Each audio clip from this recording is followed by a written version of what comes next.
The day my parents left for Europe, I stood on the porch, waving as their Uber pulled away. A lump in my throat I pretended was pride. They were in their late 50s, still young enough to chase dreams, old enough to leave their only child in charge of the house. The plan was simple.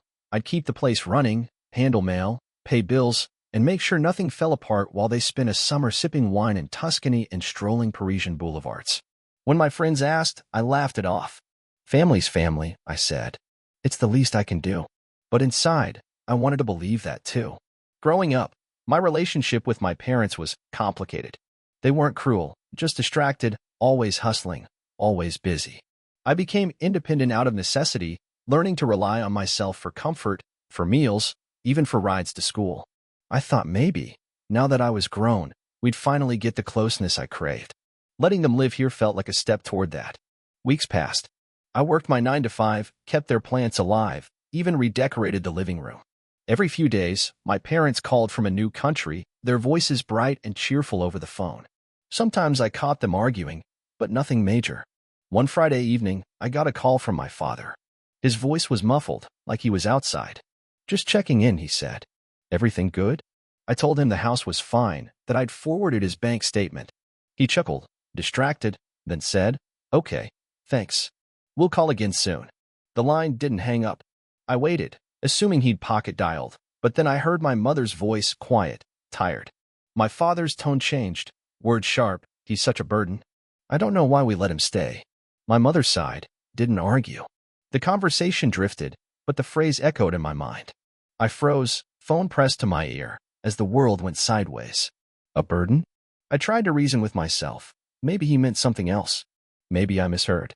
But the words were too clear, too raw to be mistaken. My chest tightened, a cold shock flooding my veins. Every memory of their half-hearted hugs, their distracted glances, snapped into focus. I stayed silent. I didn't confront them. I didn't cry or shout. I just sat in the dim kitchen, staring at the glow of my phone, listening to the static of a call that should have ended. Hours passed before I moved again. That night, something inside me shifted.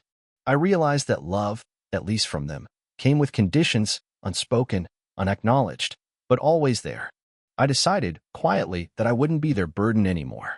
I began to plan my response, not out of spite, but out of a deep, steady ache that finally settled into resolve. The next morning, I woke with a strange calmness. The sting of what I'd overheard was still there, but it didn't paralyze me. Instead, it clarified everything. I moved through the house differently now, seeing every photograph and piece of furniture with new eyes.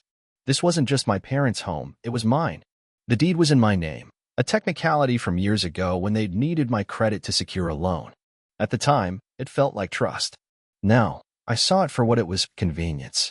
I pulled out the folder of paperwork from my closet, deed, insurance, bank letters, and reread everything. The house was fully mine, legally and financially. A fact my parents never liked to talk about, but one they counted on me not to use. But as I held the thick stack of documents, their words played again in my mind. "He's such a burden." I felt something harden inside me. I decided I wouldn't confront them, wouldn't beg for a love they withheld. I'd act. Quietly. I started with a call to a realtor, someone I'd met through a coworker, discreet and efficient. We met at a coffee shop the following day. "You sure about this?" she asked. "Absolutely," I said, and I meant it. She assured me the market was hot. Houses in this neighborhood, especially ones as well kept as mine, could fetch upwards of $1.2 million. I signed the listing agreement right there, my signature steady. At home, I began the subtle work of preparing to leave. I sold off what I could: old furniture, extra dishes, knickknacks my parents loved but I never cared for. What I didn't sell, I packed away, room by room, so slowly no one watching would notice. Every piece gone felt like shedding a layer of resentment. The realtor worked fast. Within a week, we had offers, multiple, each higher than the last. I accepted the best one, all cash, with a closing date set for 2 days before my parents were scheduled to return. I kept my phone on silent, answered their texts with short, pleasant replies, told them nothing of my plans. As the closing date drew near, I made arrangements to transfer the money, every cent, to a new account, one my parents couldn't access or even know about. I thought about leaving a message, some dramatic monologue or accusation, but it didn't feel right. What I wanted was distance, not drama. I wasn't doing this to hurt them, but to free myself. By the time the final signatures were done, I felt lighter than I had in years. I stood in the now empty living room, sunlight spilling across the hardwood floor, and felt a sense of control I'd never known. I'd spent my life bending for people who never once considered bending for me. Not anymore. The day the sale closed, I woke up before dawn. There was no sense of panic, just a steady sense of purpose. I moved through the empty rooms, making sure I hadn't left anything behind. The last of my boxes were already in storage, my car packed with only what I truly needed. I took a slow walk through the house, running my fingers along the walls, half expecting a wave of guilt or nostalgia to hit. Instead, I felt nothing but liberation.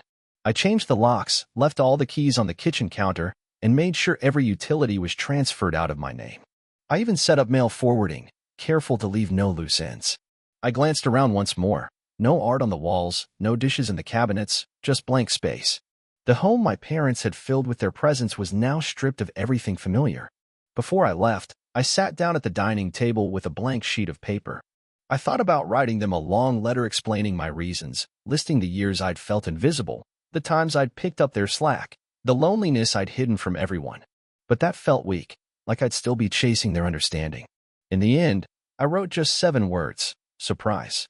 A burden did this. Goodbye. I placed the note in the center of the empty dining table. Then I left, closing the door behind me, knowing it was no longer my home. With the house gone, I moved into a small apartment across town, just big enough for one. I told no one where I was going, changed my number, deleted social media. For the first time, I felt untethered, not running away, but walking away with purpose. The money from the sale sat in my new account, untouched. I didn't know what I wanted to do next. Maybe travel, maybe go back to school. It didn't matter. What mattered was that I had options, choices that were truly mine. As the days ticked by toward my parents' return, I wondered if they suspected anything. They called a few times, but I let it go to voicemail. I listened to the messages, my father joking about parish traffic, my mother describing a new cafe they found. No mention of the house, no hint that they sensed what was waiting for them back home. The morning they were due to arrive, I turned off my phone and left it off. I imagined their faces as they rolled up with luggage in tow, ready to settle back into a life that no longer existed. I felt no anger, no satisfaction, just relief, as if I'd finally slipped out of a role I was never meant to play. The morning my parents returned, the air outside felt heavy with anticipation, though they had no idea. I sat in my small apartment, sipping coffee and watching the news, while their plane touched down thousands of miles away. They were coming home to a place that wasn't waiting for them anymore. I imagined their drive back, the familiar streets, the excitement of being back in their own space. I pictured them laughing as they unlocked the front door, only to find the lock refused to turn. Their keys no longer fit. Confusion would settle first, then frustration, maybe even panic. At the airport, my mother called to tell me they were home. I didn't answer. Instead, I let the voicemail play, hearing her voice strained but hopeful.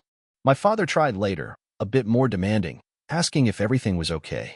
Still, I stayed silent. I imagined the moment they realized the house was empty. No furniture, no photos, no sign that anyone had lived there for weeks. The kitchen counters bare, the walls stark and cold.